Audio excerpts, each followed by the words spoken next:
Oh, Oke, masuk. Ya, dari record itu. tuh. Nanti edit wae dia yang rekam siapa? Ini udah. Yang rekam siapa itu? Videonya share ke grup aja nanti. Usahanya ini loh mana?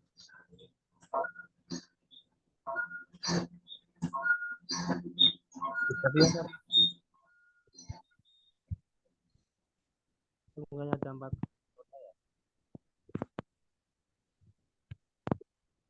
Mana Fauzan?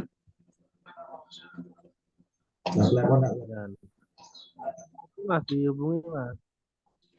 Masih siji ya orangnya.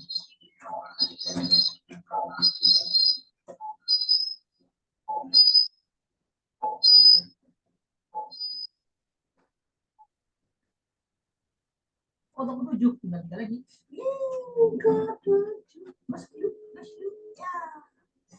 Alhamdulillahirabbil alamin. Tadi udah saya telepon. Terus dia.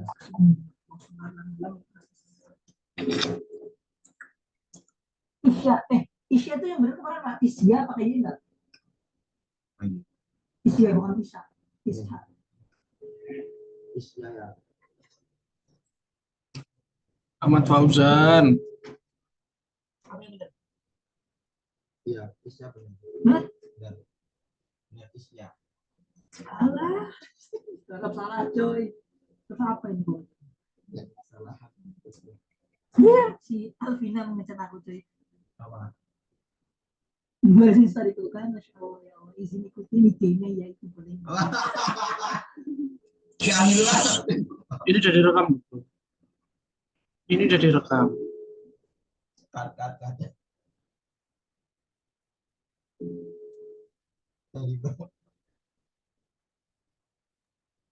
Nanti hasil videonya diedit aja nggak apa mas. Dikirim ke grup dulu aja. Nah ini Ahmad Fauzan kan oke. Enggak Sampai dimulai nggak apa. Jangan diputus rekornya.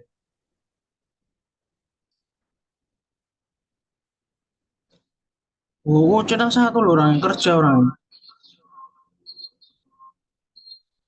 Shift malam bro.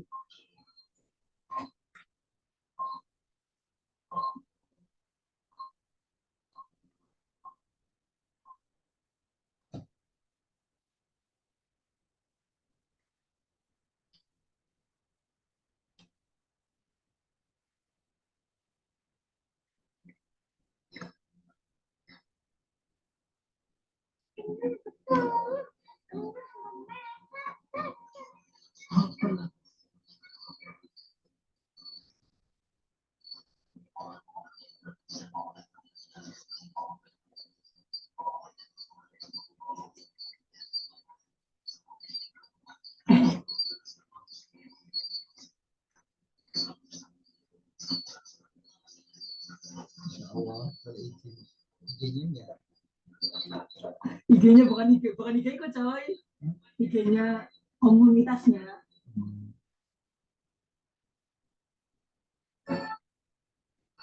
Boleh. Video apa lagi?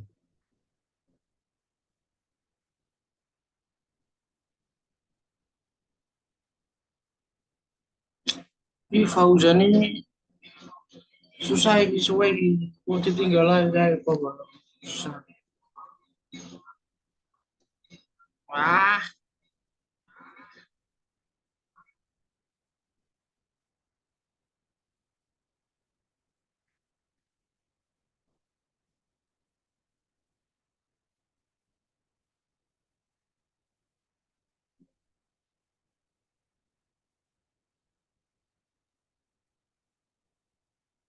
Ya udah langsung gas aja lah. Yuk. Boleh ya. Gas Oh, ya boleh. masuk. Gas aja. Ini buka apa saya? Ente aja. Ente. Ini tak mulai ya. Enggak, aku keluar aja. Aku keluar aja. Arsum bro. Ya iya Mas Fauzan jedul. Dalam kesurupan Cina, dalam kesurupan Cina, kalau tiok itu gue, boleh dalam kesurupan je, dalam mabuk. Hanya dalam londo, ni lo lahir. Makanya roke dalam kesurupan, macam saya gelak terawang. Tidak. Kan ilmu aku sih itu. Ilmu aku Kena dalam den, terawang siapa? Ya, hencai kaya hencai nan naik kentep tenggo hencai. Ipin eko hari itu. Hencai lain cara tumbuh. Tapi mesti anjing si Baina. Hencai lain cara tumbuh hencai berasai sih ya. Sana tetap hari selalu tuh deh. Hencai lurang kesal, hencai lurang kesal. Padahal tuh dia nahalu malum tuh mabuk. Apa? Apa nih? Halo. Ya. Harus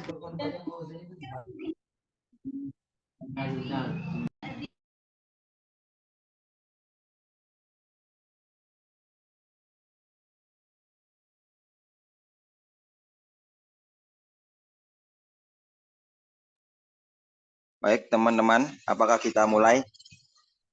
Siap, langsung gas mulai. Dibaginya gimana, Mas? Oh iya, Lembaran-lembarannya. belum. Oh iya pembagiannya ya. Nah, itu.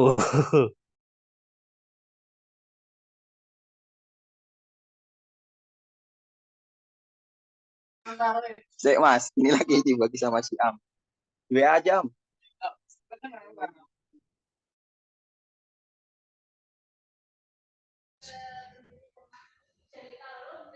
Baru selesai kumpul saya Mas.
Udah dibagi ya. Tinggal mulai aja ini ya. Halo, tes. Halo, tes. Udah ya, gas langsung aja ya. Gas.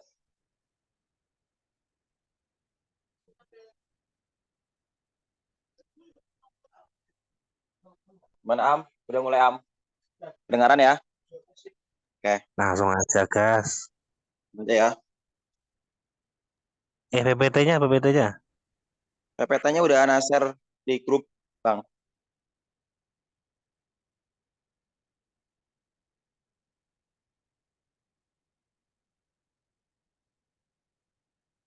Ayo, saya mulai. Siap ngerekam ya, Siam. 1, 2, 3. Bismillahirrahmanirrahim. Assalamualaikum warahmatullahi wabarakatuh. Innal hamdalillah nahmaduhu wa nasta'inuhu wa nastaghfiruh wa na'udzu billahi min syururi anfusina wa min sayyiati a'malina may yahdihillahu la mudhillalah wa may yudlil fala hadiyalah. Allahumma 'allimna wa nanfa'na bima 'allamtana warzuqna ilman nafi'an ya rabbal alamin. Baik teman-teman sekalian, kami dari kelompok 1 akan mempresentasikan terkait dengan sejarah penafsiran Al-Quran di Muhammadiyah. Kami beranggotakan 4 orang. Yang pertama yaitu saya, Ruhyan Abdul Hafid, kemudian ada Syam Burhanuddin, dan kemudian ada Ahmad Fauzan, dan yang terakhir ya ada Bang Rudi. Dan kami membagi menjadi 3 subjudul, 3 submateri yang akan kami sampaikan. Yang pertama yaitu sejarah tafsir di Indonesia, yang kedua sejarah tafsir di Muhammadiyah, dan yang keempat yaitu metode tafsir Muhammadiyah. Baik, langsung saja untuk mempersingkat waktunya. Yang pertama yaitu saya sendiri akan membacakan terkait dengan pengantar. Tafsir Al-Quran memiliki kedudukan penting dalam Muhammadiyah, yang dalam anggaran dasar pasal 4 ayat 1 menyatakan diri sebagai gerakan dakwah Islam, amar ma'ruf, nahi mungkar, dan tajdid yang bersumber kepada Al-Quran dan As-Sunnah. Sebagai gerakan dakwah yang menjalankan misi pencerahan, Muhammadiyah memerlukan suatu tafsir Al-Quran sebagai pijakan atas nilai-nilai yang ingin ditanamkan pada masyarakat. Menyadari keputusan itu, Majelis Tarjih dan Tajdid Pimpinan Pusat Muhammadiyah menyusun suatu tafsir yang dapat disebut sebagai karya magnum opus dari majelis ini. Tafsir yang disusun secara kolektif ini menjadi bacaan yang cukup penting, yang berbeda dengan karya tafsir yang ditulis oleh perorangan. Tafsir ini, Ketua Majelis Tarjih Syamsul Anwar memiliki beberapa karakteristik. Yang pertama yaitu responsivitas, bahwa tafsir ini merespon situasi konkret atas berbagai permasalahan sedang menimpa umat Islam. Tafsir ini tidak dimaksudkan sebagai kumpulan clipping yang hanya mengulang tafsir yang sudah ada, tetapi sebagai upaya dialog. Kemudian, mengembangkan dinamika bahwa gagasan dan pikiran dalam tafsir ini diupayakan menjadi sumber inspirasi yang menggugah, menjadi inspirasi bertindak dan membangun kehidupan masyarakat yang lebih baik. Kemudian, membangkitkan etos tafsir ini diupayakan mampu membangkitkan etos untuk mendorong masyarakat bergerak, membangun kehidupan diri, keluarga, dan masyarakat menjadi suatu kehidupan yang unggul dan lebih baik, dan dapat 4 etos yang disisipkan dalam keseluruhan kerja penafsiran tafsir ini. Oke, langsung saja menuju subbab yang pertama, yaitu terkait dengan sejarah tafsir Indonesia yang akan dipaparkan oleh Saudara Syam. Kepada Saudara Syam, kami persilahkan. Ya, masuk saja sejarah masuknya tafsir di Indonesia. Di-share dulu PPT-nya. Udah Bang. Tolong sebelumnya PPT belum di-share ini. Di zoomnya. Udah ini. Sebelum sih. Udah itu kelihatan cuy. Oh ya udah. Baru kelihatan. Oke. Sejarah masuknya tafsir di Indonesia, sebagaimana diketahui bahwa sejarah tafsir di Indonesia dikatakan oleh Islah Husnian telah berlangsung sejak masa Abdur Rauf Asingili pada tahun 1615 sampai pada 1693 Masehi. Pada abad ke-17 Masehi hingga masa Muhammad Quraisy Shihab, pada era awal abad ke-21 Masehi, dalam rentang waktu tersebutlah empat sanad. Berbagai karya-karya tafsir Al-Quran di Indonesia lahir dan berkembang dari tangan-tangan para intelektual muslim dan handal dalam berbagai latar belakang sosial, budaya, dan pendidikan. Mereka juga merupakan para ulama, intelektual, cendekiawan, alim, ulama yang memainkan peran sosial yang beragam, baik sebagai penasihat pemerintah, yaitu seorang mufti, tuan guru, kiai di pondok pesantren, atau madrasah, mubalik, dan lain sebagainya. Peran yang beragam ini kemudian dibingkai beragam budaya yang turut di mana di situ disebutkan At-Tibyan, Journal of Quran dan Hadis volume 3 itu volume 3 sih. Ya. Yeah. Kemudian sejarah masuk. Kemudian dilihat dari latar belakang sosial dan budayanya, tafsir di Indonesia dapat dibagi dalam beberapa corak penafsiran. Yaitu yang pertama, tafsir yang ditulis dalam pengaruh politik, yaitu kekuasaan negara yang kental. Kedua, tafsir yang disusun dalam lingkungan sosial kultural pondok pesantren. Yang ketiga, tafsir yang ditulis ketika penulisannya aktif di lembaga pendidikan formal. Yang keempat, tafsir yang ditulis dalam konteks sosial budaya pada organisasi masyarakat atau ormas Islam. Yang kelima, tafsir yang ditulis di luar latar belakang sosial tertentu. Nah, tafsir yang ditulis dalam pengaruh politik kekuasaan negara yang kental, salah satu bentuk tafsir yang dipengaruhi oleh kekuasaan politik kekuasaan negara ini adalah tafsir yang ditulis oleh Abdur Rauf Asingili berjudul Tarjuman Al-Mustafid. Tafsir ini merupakan karya tafsir Al-Quran pertama di Nusantara yang ditulis pada tahun 1675 oleh sang penasehat Kerajaan Aceh dalam 6 periode dari tahun 1607 sampai pada 1688. Dalam konteks ini, jelas terlihat bahwa proses penulisan tafsir ini diwarnai oleh latar sosial budaya yang dipengaruhi oleh suatu kultur kekuasaan tertentu, yaitu Kerajaan Aceh.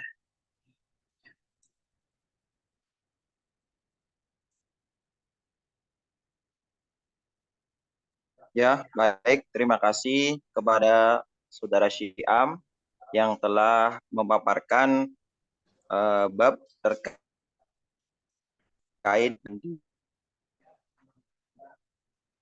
bab selanjutnya, yakni sejarah penafsiran di Muhammadiyah yang akan dipaparkan oleh Saudara Rudi. Kepada Saudara Rudi kami persilahkan.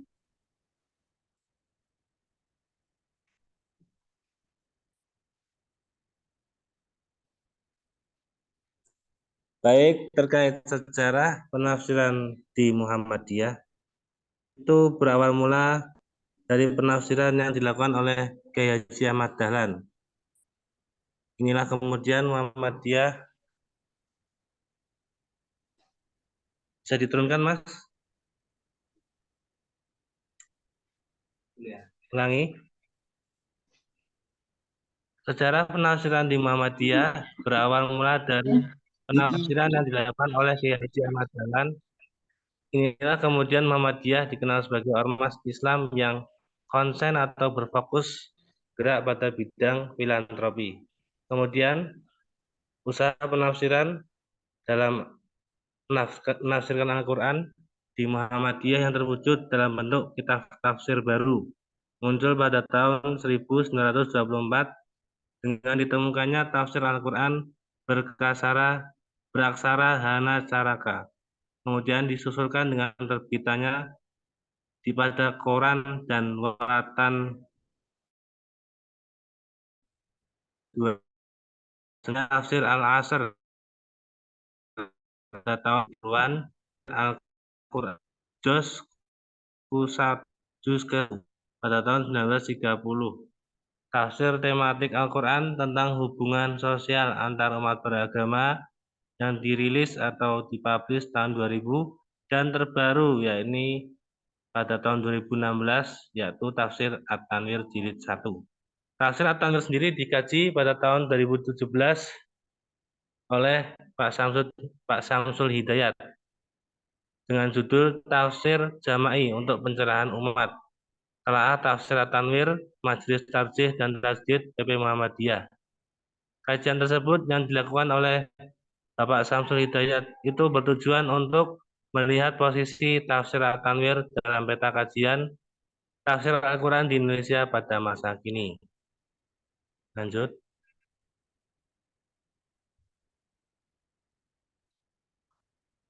Adapun tahapan-tahapan pengkajian Tafsir At-Tanwir, yaitu pertama, tahap upaya pengkajian. Kajian itu difokuskan dalam bentuk metode dan corak penafsiran yang digunakan oleh tafsir tersebut. Namun hasil penelitian Hidayat menyebutkan kelemahan dalam tafsir At-Tanwir adalah tidak ada atau belum mengemukakan karakteristik tafsir yang dilakukan ini dengan tafsir yang lainnya. Padahal menurut hemat penulis setelah melakukan kajian mendalam, telah ditemukan bahwa tafsir At-Tanwir ini memiliki karakteristik dan corak yang kuat dan jelas, termasuk corak tafsir ilmi yang begitu kental, khususnya ketika menafsirkan ayat-ayat kauniyah seperti penciptaan alam semesta, penciptaan manusia, dan lain-lain sebagainya. Kajian lanjutan. Kajian yang dilakukan oleh Bapak Samsul Hidayat ini dapat dikatakan masih lemah dalam analisis dan masih belum komprehensif.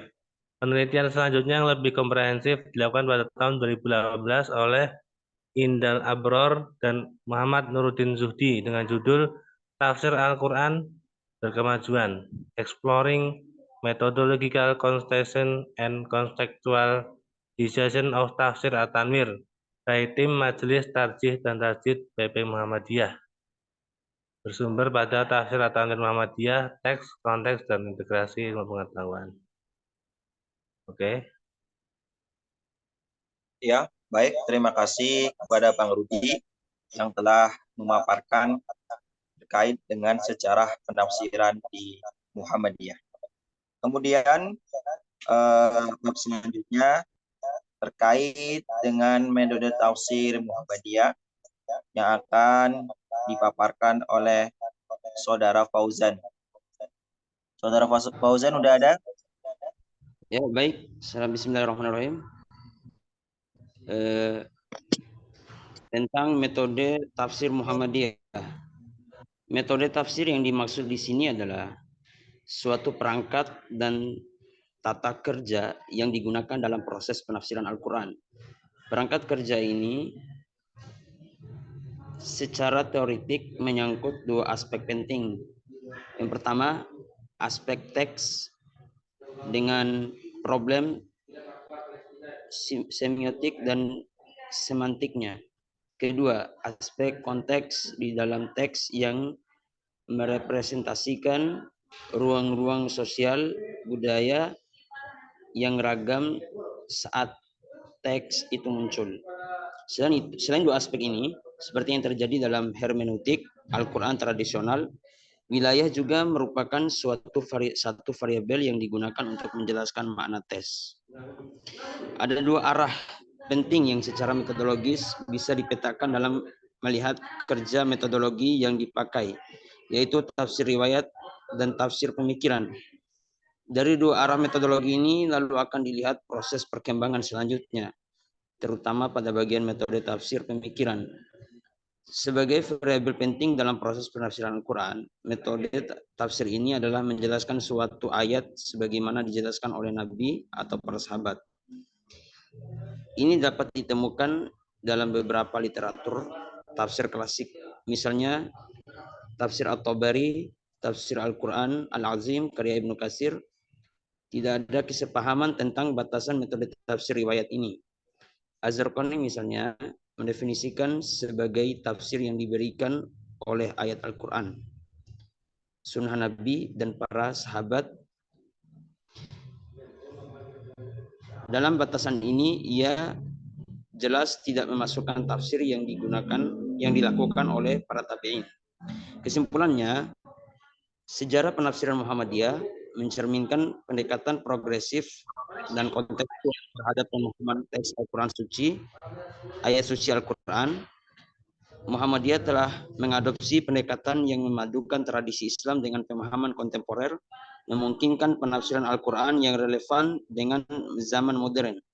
Pendekatan ini menekankan pentingnya memahami pesan Al-Quran dalam konteks budaya dan zaman saat ini, sambil tetap menghormati nilai-nilai Islam tradisional. Ya, cukup. Itu saja. Wassalamualaikum warahmatullahi wabarakatuh. Oke, baik. Terima kasih pada Saudara Fauzan yang telah memaparkan materinya terkait dengan metode tafsir di Muhammadiyah. Mungkin itu saja pemaparan dari kelompok kami, kelompok 1, terkait sejarah penafsiran di Muhammadiyah di Indonesia. Semoga apa yang kami paparkan menjadi bermanfaat bagi kita semua. Akhirul kalam, wabillahi taufik walhidayah. Wassalamualaikum warahmatullahi wabarakatuh. Waalaikumsalam warahmatullahi wabarakatuh. Terima kasih pada semuanya. Nanti bisa di-share di grup ya video hasilnya. Iya. Pak. Ini gimana?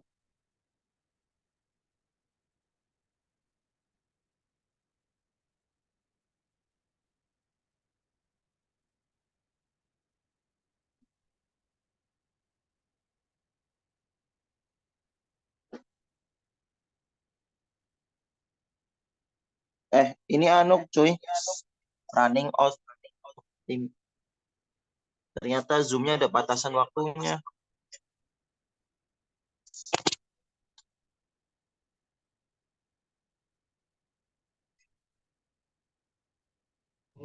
Ya Mas, aku tadi juga mau bilang itu bahwa Zoom itu kemarin kita pernah buat Zoom kayak gini dan ngerekam, itu batasnya cuma 10 menit dan kita bacanya cuma PPT-nya doang. Tadi ini lebih cuy. Aduh. Kayaknya nggak sampai akhir nih. Kayaknya enggak itu Mas, soalnya lebih barusan. Iya.